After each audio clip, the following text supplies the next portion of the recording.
የጨዋታ ኮሚሽነር ፍቃዱ ግርማ ናቸው። በመጀመሪያ ዙር ሁለቱ ቡድኖች ባደረጉት ጨዋታ በብርሃኑ አዳሙ ጎል መቀሌ ሰባ እንደርታ 2-0 በሆነ ማሸነፉ ይታወቃል። አሰልጣኝ ጸጋዬ ኪዳነ ማርያም ጨዋታውን የሚጀምረው መቀሌ ሰባ እንደርታ ነው። ነጭና ቀይ ማሊያ በመልበስ ከቀኝ ወደ ግራ ከሚስማር ተራ ወደ ዳፍ ትራክ የሚያጠቃ ይሆናል። ሙሉ ቢጫ ማሊያ ለብሶ ወደ ሜዳ የገባው ሮን ሸነማ ከግራ ወደ ቀኝ ከዳፍ ትራክ ወደ ሚስማር ተራ በማጥቃት ላይ ይገኛል። ስድስተኛ ግንኙነት ምናልባት ማማዶ ሴክ ሴኔጋል ላይ ተጫዋች ምን ሊያደርገው ይችላል? የመጀመሪያ ጎል አብዱራህማን ጎል ኢላኢላላ ክሪካ ጋበራ 14ኛው ደቂቃ ላይ ሌላ ጎል አስቆጥሯል። አብዱራህማን ዮኬሬሽ ቀደም ሲል ናትናኤል ዳንኤል ለጎሉ መቆጠር መነሻ ለጥርጥር ይገዙ ቦጋለ ነው። የተተፋውን ኳስ ነው አብዱራህማን ወደ ጎልነት መቀየር የቻለው። አዳማ ከነማ ላይ ጎል ካስቆጠረ በኋላ የመጀመሪያ ጎሉ ሆኖ ተመዝግቧል። ከ23ኛው ሳምንት በኋላ የመጀመሪያ ጎል 6 ጨዋታዎችን ጠብቋል። ከጨዋታ ውጪ ነው አይደለም።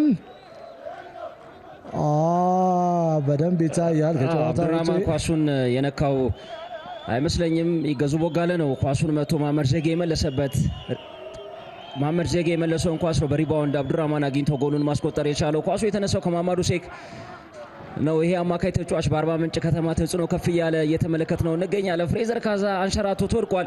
በመሃል የተገኘውን ክፍተት ነው ይገዙ ቦጋለ ተጠቅሞ ወደ ጎል መሞከር የቻለው። ግን ተመልሶ የመጣውን ኳስ አብዱራህማን አግኝቶት ወደ ግብነት ቀይሮታል። አርባ ምንጭ በጨዋታው ላይ ለነበራቸው ብልጫ ተገቢያውን ጎል ነው ያገኙት። ፍጹም አለሙ ራሱን አጣብቂኝ ውስጥ አግኝቷል። ቀድሞ ኳስ ወደ ውጭ ወጥቷል።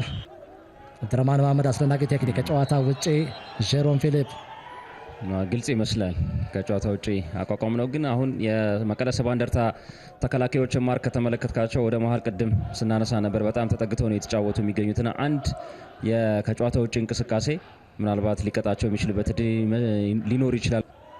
በፍቅር ኤፍሬም ታምራት ምናልባት ጎል አሸናፊ ፊዳ ካልተጠበቀ የጎል ምንጭ አዞዎቹ አስተማማኝ 3 ነጥብ የሚያገኙበትን ጎል አግኝተዋል።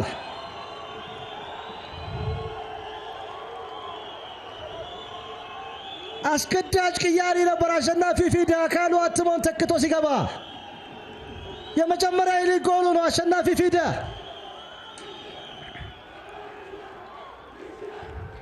አርባ ምንጭ ገረሴ ተወልዶ ያደገ ተጫዋች ነው። ከአርባ ምንጭ ዋናው ከተማ 50 ኪሎ ሜትር የምትርቅ ቦታ አካሉ አትሞን ገብቶ አስተማማኝ ጎል ሰጥቷቸዋል።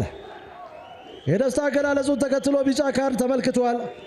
ሁለተኛ ቢጫ ካርድ እዚህ ሜዳ ከኢትዮጵያ መድን ጋር በተከናወነ ጨዋታ በቀይ ካርድ ከሜዳ መውጣቱ ይታወቃል። ከአዳማ ከነማ ጋር በተከናወነ ጨዋታ አሸናፊ ፊዳ ለአርባ ምንጭ ፎይታ የሰጠች ጎል ነው አሸናፊ ፊዳ ማስቆጠር የቻለው። ኤፍሬም ታምራት ጠንከር ያለ ኳስ ነው ወደ ሳጥን ያሻማው። አሸናፊ ፊዳ በግሩም ሁኔታ ነው በግንባር ገጭቶ ጎሉን ማስቆጠር የቻለው። መሐመድ ዜጌ ምንም ማድረግ አልቻለም። በጥሩ ሰዓት ላይ አርባ ምንጭ ከነማዎችን ልታረጋጋ የምትችል ነው አሸናፊ ፊዳ ተቀይሮ ገብቶ ማስቆጠር የቻለው። ከዚህ በኋላ ተጨማሪ ጎል ፍለጋ ቀላል ኳስ የዕለቱ አርቢትር ፊሽካ ጨዋታው መጠናቀቁን ኢንተርናሽናል ዳኛ ሄኖክ አበበ በፊሽካቸው